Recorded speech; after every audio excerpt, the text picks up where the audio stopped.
أعوذ بالله من الشيطان الرجيم بسم الله الرحمن الرحيم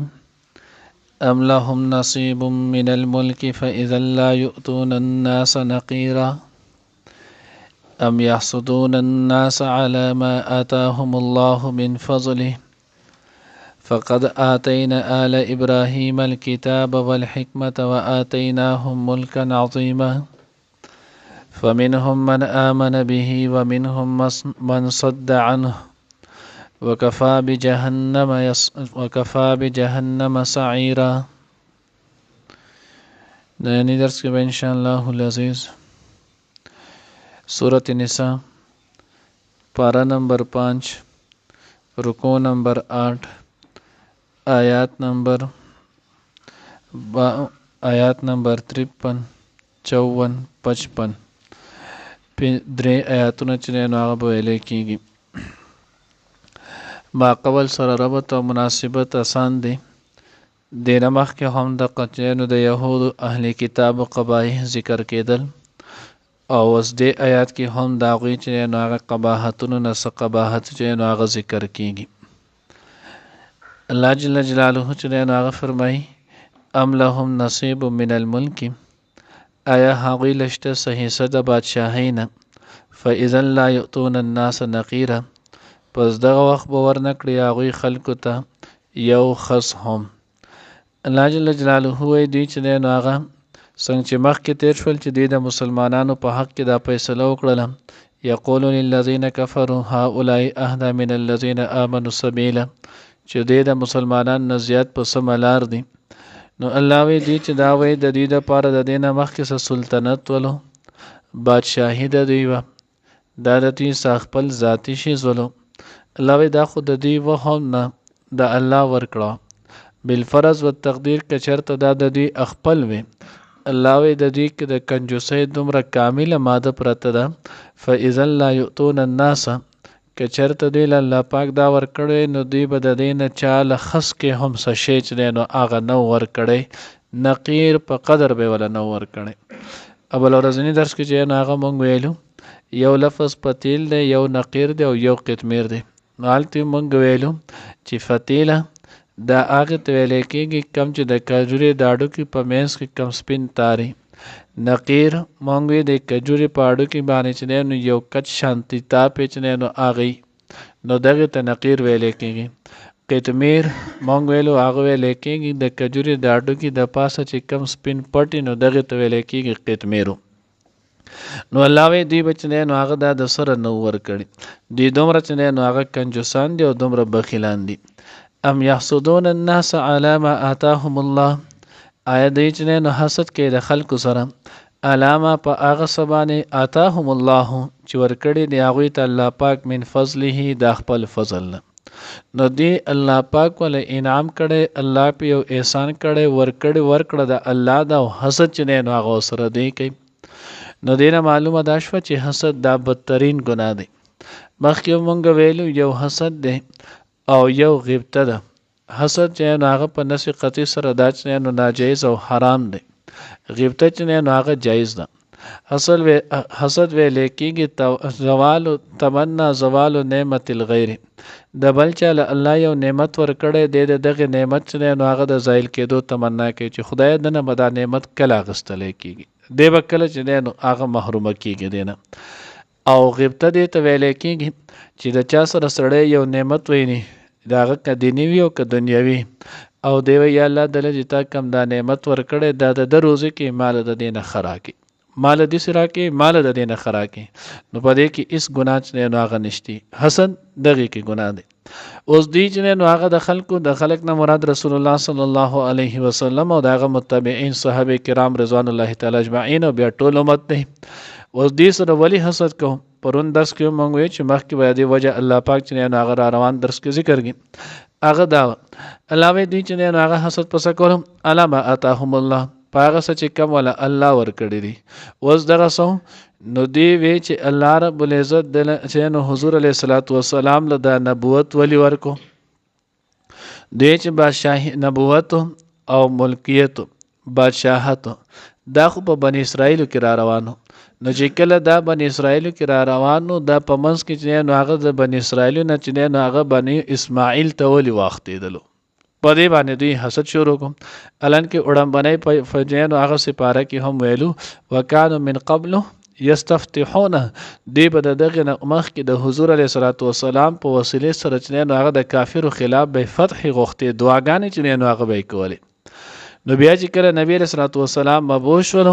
الله رب العزت دغه د حضرت اسماعیل علیہ الصلوۃ والسلام په اولاد کې راوستلو. نو چې کله د اسماعیل علیہ الصلوۃ والسلام په اولاد کې راوستو نو دوی بیا د حضور د نبوت نه چې نو هغه انکار وکړلو او مختلف قسم چې نو هغه منسوبې جوړ کړلې لکه څنګه چې پرونی آیات کې درس کې هم تیر شول چې دوی مسلمانان د الله پیغمبر ته چې الیاذ بالله د دین چې نو هغه مشرکان د تور طریقه چې نو هغه خدا دا د حسد چې نو هغه بیا انتهاوي بدل کې نو هغه بیا د خوخ په خو باندې هم چې نو هغه څوک نه داغ د کېږي. نو د الله د پیغمبر شریعت او دین ته چې د پدو چې د حق او سچ پیغمبر دی دا غي نه چې نو د مشرکانو طریقه هغه بیا خګنله. نو الله به دوی په دې باندې ولي حسد کوي. ابراهیم علیه السلام څنګه چې د دوی نه کړي داسې د رسول الله صلی الله علیه وسلم چې نو هغه د بنو اسماعیل هم نه کولو د وسه پورې چې نو الله رب العزت د نبوت او بادشاہت د غزوی چې نو حضرت اسحاق علیه السلام چې نو هغه په اولاد کې بیا چلیدلو. نو چې داغوی اولاد یعقوب علیه السلام اولاد بن اسرائیل په دغه کې را روانو نو داغوی خود سره حسد نو وس چې دغه نه بنو اسماعیل ته واختېدو د اسماعیل علیه السلام اولاد ته واختېدو نو ابراهیم علیه السلام خدا خپل ټول اولاد د پاره دعا کړو او د اسماعیل علیه السلام چې نو هغه د اولاد د پاره دعا کړو نو دوی پاغي حسد شروع کو. الله وی په دغه کې بن اسرائیل کې هم الله جل جلاله نبوت ورکړو دغه شانتي بادشاہت نو پاغه کې یو علمگیر بادشاہت الله جل جلاله حضرت سلیمان علیه السلام لور کړو چې په ټوله دنیا باندې وت الله پاک چې نو هغه بادشاہت ورکړو په هوا باندې ولور کړو دغه شانتي چې نو هغه په انسانانو پیریانو شیطانان د ټولو شیزونو باندې الله پاک قدرت او بادشاہت ورکړو. نو چې داغه نه می دا دومره لوی بادشاہت ورکولو په ټوله دنیا هغه وخت کې خود سره نه وي. نو کوز د اسماعیل علیه السلام په اولاد کې ما محمد رسول الله علیه نو هغه د شانتي لوی علمگیر نبوت ورکو د ټوله دنیا د پاره چې نو هغه می پیغمبر مبعوث کو او جوړ میکړلو. نو په دې باندې دوی حسد ولي کوي. نو گویا الله تر د قیامت پورې خودل چې الله په ورکړه په شیز باندې چا سره حسد کول دا د الله پاک په فیصله باندې اعتراض کول دي. د دې چې نو هغه بدترین او سخت سزا دا په دې وجه ده چې الله تعالی کم نعمت ورکو د اولاد په صورت کې د صحت په صورت کې د مال په صورت کې د حسن په صورت کې د جایداد په صورت کې نو می چې دنیا چې کم شیزونه داغه د فائدې اسباب خلق چې نو هغه غني په دې کې چې کم شی هم الله تعالی ورکړلو او بل انسان وسره پاغه باندې حسد شروع کو کدا کوري د کور خلک او کبارای خلک او کدرشته خلک دی چې وسره پدې شروع کو نو الله وی د انسان په جب سره نه په خپل عمل سره دا وی چې الله الیاذ بالله چې تا دا فیصله خطا کړی ده دا الله په فیصله باندې چې نو هغه اعتراض دی د مستحق نه ولو تاول ور کړی نو ځکه الله وی دا بدترین صفت نه ده د يهود صفت نه او دغه سزا چې نو هغه بیا سخت ده. حدیث مبارکه کې چې نو هغه راځي کم سړی چې نو هغه حسد کوي د لپاره څه خطرناک چې نو نه بلکې یو روایت کې د سم راځي مفهوم لري چې حسد دا چې نو هغه په مؤمن کې حسد چې نو هغه نشي کېدی. کم سړی چې مؤمن په دې کې به حسد چې نو هغه نه او بیا الله پیغمبر فرمایل لا تحاسدوا ولا تباغضوا ولا تدابروا تاسو حسد مکوئ یو بل سره بغض یو بل سره مکوئ یو بل سره چې نو هغه په شیشه کېږي ما یو بل ته شاکوي ما ولا تدابروا یو بل ته شاکوي ما وکونو عباد الله اخوانه د الله چې نو بندگان رونه چې نو هغه جوړ شي. نو ځکه الله وی علامه آتاهم الله من فضله فقد آتینا آل ابراهیم الكتاب الله مون خو ورکړو چې نو آل د ابراهیم علیه السلام ته کتاب والحکمه او پوها حکم او نبوت و آتیناهم ملکا عظیما او ورکړو مونږ هغه ته بادشاہي لوی نماوی دین حضرت سلیمان علیه السلام بادشاہی مراد ده فمنهم من آمن نو دا ټول اهل کتاب دسی نو نه په دې کې بعضې چې دی نو هغه خم ولو فمنهم من آمن ځینې په هغې کې دی نو هغوی ایمان راوړو به په دغې پیغمبر علیه السلام باندې یعنې نبي علیه السلام باندې ومنهم او ځینې په هغوی کې من هغه د صد عنه چې د هغه د اتباع نه نور هم منع کول وکفا بجهنم سعیره الله وایي کافي دی دوزخ چې دی نو هغه سېزونکی لمبې وهونکی دوزخ بیا د دغې کسانو دپاره کافي دی الله دې موږ د هغې نه وساتي ام لهم آیشته داغوی د پاره نصیب صحیح من الملک د بادشاہی نه فاذا لا یؤتون الناس پس دغه وخت باور نکړي هغوی خلکو ته نقیره د نقیر برابرو ام یحسدون آیا غوی حسد کوي الناس خلق سره علامه پاغه سبانه اتاهم الله چې ورکړی غوی ته الله من فضله د خپل فضل نه فقد آتینا بشک ورکړو مونږه آل ابراهیم آل د ابراهیم علیه السلام ته الکتاب کتاب والحکمت او په حکمت و آتیناهم ورکړو مونږه غوی ته ملکن بادشاہی عظیم لویا فمنهم من آمن به پس بعض دا غوی نه ایمان راوړو پاغه باندې یعنی نبی علیہ السلام باندې ومنهم او بعض باغوین من آغا دی صد عنه چې من شول دا غنه یعنی داغه د باندې ایمان راوړو نه وکفا بجهنم او کافی دی جهنم دوزخ سعیرا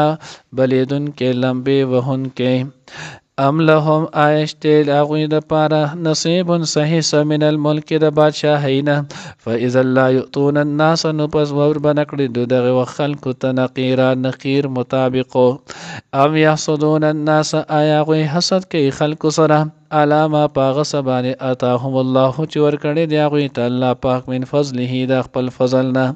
فقد آتینا پس بشک ورکړي دی مونږه آل ابراهیم الكتاب والحکمت آل د ابراهیم علیه السلام ته کتاب او حکمت و آتیناهم ورکړو مونږه غوی ته ملک عظیما بادشاہی لویا فمنهم من آمن به پس بعض دا غوی نه ایمان راوړو پاغه باندې ومنهم من صد عنه او بعض چې نو هغه منشول داغنا وکفا بجهنم سعیرا او کافر جهنم بلیدن کې